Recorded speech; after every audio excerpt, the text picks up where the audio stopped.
अगर चाइना को ये बात लगती है कि वो भारत के किसी भी कंट्री जो उसके बैकयार्ड में है, वो चाहे नेपाल हो या पाकिस्तान हो या बांग्लादेश हो, वहाँ पर आकर अगर वो स्ट्रेटेजिक गेम्स खेल सकता है, तो उसका मतलब ये नहीं कि भारत के पास इस प्रकार के कोई ऑप्शंस नहीं हैं। इस मोमेंट पर आज जब भारत के प्रधानमंत्री एक मलेशिया के दौरे पर हैं, उस चीज़ से स्पष्ट होता है कि कैसे भारत के लिए मलेशिया एक ऐसा चेकमेट है जो हम चाइना के खिलाफ इस रणनीति के तहत अपना पा रहे हैं। क्योंकि भारत अगर आज मलेशिया के साथ अपने रिश्तों को मजबूत करने की कोशिश कर रहा है, तो वो वही गेम खेल रहा है जो चाइना, बांग्लादेश, पाकिस्तान या फॉर दैट मैटर म्यांमार के साथ भारत के विपरीत खेलने की कोशिश करता है। मलेशिया इसलिए महत्वपूर्ण है, जहां पर भारत के प्रधानमंत्री इस मोमेंट पर एक स्टेट विजिट के लिए गए हैं, क्योंकि वो एक ऐसा क्रिटिकल चोक पॉइंट है जो ग्लोबल मैरीटाइम कॉमर्स को गवर्न करता है। मलेशिया के भूगोल को अगर आप ध्यान से ऑब्जर्व करें तो मलेशिया एक ऐसे पॉइंट पर स्थित है जहां पर स्टेट ऑफ मलक्का आकर कन्वर्ज करता है और दूसरी जगह पर पूरा पैसिफिक ओशन खुलता है। जो पैसिफिक ओशन से कॉमर्स मैरीटाइम लेवल पर होगा और जो स्ट्रेट ऑफ मलक्का की ओर तक आएगा, वो आज मलेशिया के इस चोक पॉइंट के थ्रू पहली बात तो पास करता है। इस स्टेट विजिट के तहत भारत ने सबसे पहले एक लीवरेज इस मैरीटाइम डोमेन में क्रिएट करने की कोशिश की है। दूसरा, आज जिस तरीके से चाइना पहली बात तो साउथ चाइना सी के अंदर अपना दबदबा बनाकर वहाँ पर अग्रेसिव एक्टिविटीज़ कर रहा है,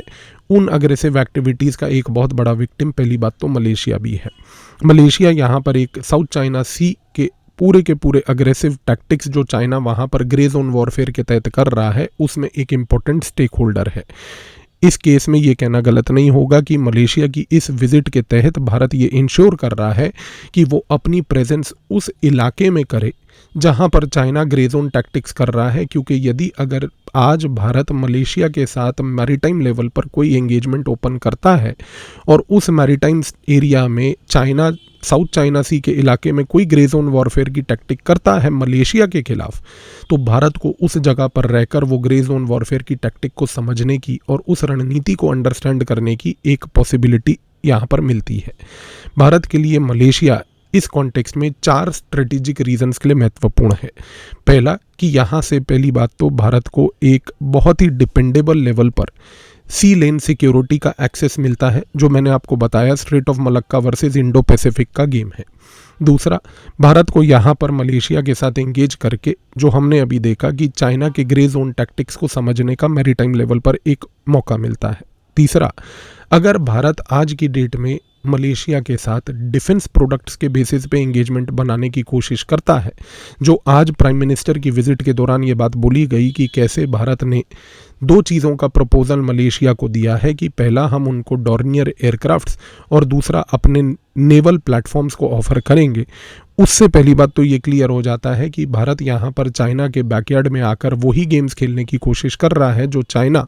बांग्लादेश या पाकिस्तान के साथ भारत के सामने खेलने की कोशिश कर रही है। और चौथा, अगर भारत और मलेशिया के बायलैटरल टाइज यहाँ पर डेवलप होते हैं और जिस प्रकार से ये टाइज में ट्रस्ट यहाँ पर अब बढ़ता जा रहा है दिन प्रतिदिन, उससे एक मैसेज यहाँ पर चाइना को क्लियर कट मिल रहा है कि इस लोकल एरिया के सिक्योरिटी आर्किटेक्चर में भारत को और मलेशिया को एकजुट होते हुए एक रणनीति क्लियर दिख रही है कि यहाँ पर जो लोकल लेवल का सिक्योरिटी आर्किटेक्चर है, वहाँ पर चाइना अपना डोमिनेंस असर्ट नहीं कर पाएगा। इस कॉन्टेक्स्ट में अब ये कहना गलत नहीं होगा कि जो भारत के प्रधानमंत्री की ये विजिट है, ये चेकमेट करने की एक विजिट है चाइना को, क्योंकि भारत ने इस विजिट के तहत पहली बात तो डॉर्नियर 228 एयरक्राफ्ट की सेल को ऑफर किया है मलेशिया को। ये एयरक्राफ्ट इसलिए मैटर करता है क्योंकि डॉर्नियर एयरक्राफ्ट अगर मलेशिया इसका प्रयोग करती है तो वो इसको बॉर्डर पेट्रोलिंग और मैरीटाइम सर्वेलेंस के लिए करेगी। जितना भी डेटा इस पर्टिकुलर डॉर्नियर 228 एयरक्राफ्ट से यहाँ पर गैदर होगा, खास करके बॉर्डर पेट्रोलिंग और मैरीटाइम सर्वेलेंस का, उसको यूज़ किया जाएगा पहली बात भारत और मलेशिया की जॉइंट मिलिट्री एक्सरसाइजेज के तहत चाइना के ग्रे जोन टैक्टिक्स को समझने के लिए। दूसरा, आज डॉर्नियर एयरक्राफ्ट के तहत जितना भी यहाँ पर शिप्स को ट्रैक करने का, मैरीटाइम डोमेन अवेयरनेस को समझने का जो पूरा एक रणनीति के तहत यहाँ पर गेम खेला जाएगा, उससे ये भी क्लियर होता है कि ये डिफेंस पार्टनरशिप आज दोनों देशों को स्ट्रेटेजिक लेवल पर इंटर ऑपरेबिलिटी डेवलप करने में मदद करेगी। इंटर ऑपरेबिलिटी का एक साधारण लैंग्वेज में मीनिंग ये है कि जब डॉर्नियर एयरक्राफ्ट उड़ेगा, उस एयरक्राफ्ट के उड़ने से जो डेटा पैटर्न्स यहाँ पर बनेंगे, उन डेटा पैटर्न्स के तहत एक चीज़ डेफिनेटली क्लियर हो जाएगी कि कहीं ना कहीं मलेशिया को और भारत को दोनों को उस डेटा से ये समझ आएगा कि चाइना की गतिविधियां लॉन्ग रन में साउथ चाइना सी से लेकर स्ट्रेट ऑफ मलक्का से लेकर पैसिफिक ओशन के अंदर किस प्रकार से वो चीज़ों को काउंटर करने के लिए गेम प्लान को विजुअलाइज कर रही है। दूसरा, भारत के प्रधानमंत्री के विजिट के दौरान भारत ने प्रपोजल ये भी दिया है कि हमारे यहाँ के शिपयार्ड्स के तहत बने हुए अलग अलग प्रकार के नेवल प्लेटफॉर्म्स हम इस मोमेंट पर मलेशिया को ऑफर करेंगे। वो इसलिए महत्वपूर्ण है क्योंकि मलेशिया आज की डेट में स्कॉर्पियन क्लास की सबमरीन्स का प्रयोग करता है। अब अगर मान लीजिए कि पहली बात मलेशिया आज इस प्रकार के भारत के बनाए हुए शिपयार्ड्स के नेवल प्लेटफॉर्म्स का प्रयोग करता है, तो इससे 2-3 मैसेजेस स्पष्ट हो जाते हैं। पहला मैसेज ये स्पष्ट हो जाता है कि इन नेवल प्लेटफॉर्म्स का प्रयोग करते ही भारत की शिप्स को भी एक एक्सेस मिलेगा इस पूरे इलाके में हाइड्रोग्राफिक सर्वेज करने का। हाइड्रोग्राफिक सर्वेज के तहत भारत एक मैरीटाइम डोमेन अवेयरनेस यहाँ पर जनरेट कर पाएगा, जो चाइना श्रीलंका में रिसर्च वेसल्स भेज के पहली बात यहाँ पर भारत के बे ऑफ बंगाल और इंडियन ओशन में करने की कोशिश करता है, तो ये उसका चेकमेट हुआ। दूसरा सबसे बड़ी बात यह है कि यहाँ पर भारत अपने आप को एक नेट सिक्योरिटी प्रोवाइडर के तहत पोजीशन कर पाएगा, जिसके तहत वो ये एक मैसेज चाइना को क्लियर कर देगा कि जो स्ट्रेट ऑफ मलक्का और यहाँ पर इंडो पैसिफिक का कन्वर्जेंस पॉइंट है, वहाँ पर चाइना उस सिक्योरिटी आर्किटेक्चर को अकेले डोमिनेट नहीं कर सकता। और तीसरी सबसे बड़ी चीज़ ये है कि भारत के प्लेटफॉर्म्स का प्रयोग यदि मलेशिया करता है तो वो भारत को पोजीशन करता है एक क्रेडिबल, अफोर्डेबल और एक पॉलिटिकली ईजियर ऑप्शन,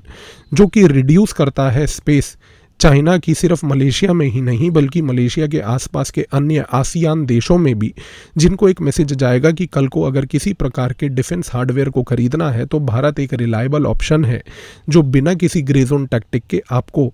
वही प्रकार की डिफेंस टेक्नोलॉजी और शायद उससे भी बेटर दे सकता है, जो कहीं ना कहीं आप प्रयोग करके चाइना की आर्म ट्विस्टिंग को रेजिस्ट कर सकते हैं। एक चीज़ डेफिनेटली इस विजिट से यहाँ पर क्लियर होती आ रही है कि चाइना जिस प्रकार की गतिविधियाँ आज की डेट में straight of Malacca, Indo Pacific ocean को काउंटर और टैकल करने के लिए कर रहा है, वहाँ पर ये जिस प्रकार की विजिट के तहत भारत ने एक ऑपरेशनल कंपैटिबिलिटी बिल्ड करने का मलेशिया के साथ जो गेम खेला है, जिसमें एक जगह पर डिफेंस के एलिमेंट्स, दूसरी जगह पर एनर्जी के एलिमेंट्स, तीसरी जगह पर सेमीकंडक्टर के एलिमेंट्स और चौथी जगह पर पॉलिटिकल ट्रस्ट, जो कि इस हाई लेवल विजिट से सिग्निफाई होता है, ये मैसेज क्लियर जाता है कि चाइना इस मोमेंट पर भारत के आसपास के इलाकों में जो मर्जी करने की कोशिश करे, हमारी तरफ से कोशिश पूरी ये रहेगी कि हम इस कॉन्टेक्स्ट में चाइना को काउंटर करने के लिए जितनी भी रणनीतियां हमें बनानी हैं, उन रणनीतियों के तहत ये इंश्योर किया जाएगा कि टिट फॉर टैट पॉलिसी के तहत अगर आप हमारे बैकयार्ड में गेम खेलोगे, हम आपके बैकयार्ड में भी गेम खेलेंगे। लेकिन यहाँ पर मलेशिया की विजिट में सबसे महत्वपूर्ण पॉइंट ये आता है कि इधर एक व्यक्ति है जाकिर नायक, और जाकिर नायक ये जो व्यक्ति है ये एक आज की डेट में इरिटेंट है मलेशिया और भारत के रिलेशनशिप को लेकर। इस रिलेशनशिप के इरिटेंट को मैनेज करने की रणनीति भारत ने क्या बनाई है, इसको कल के वीडियो में अब हम डिटेल में डिस्कस करेंगे। धन्यवाद।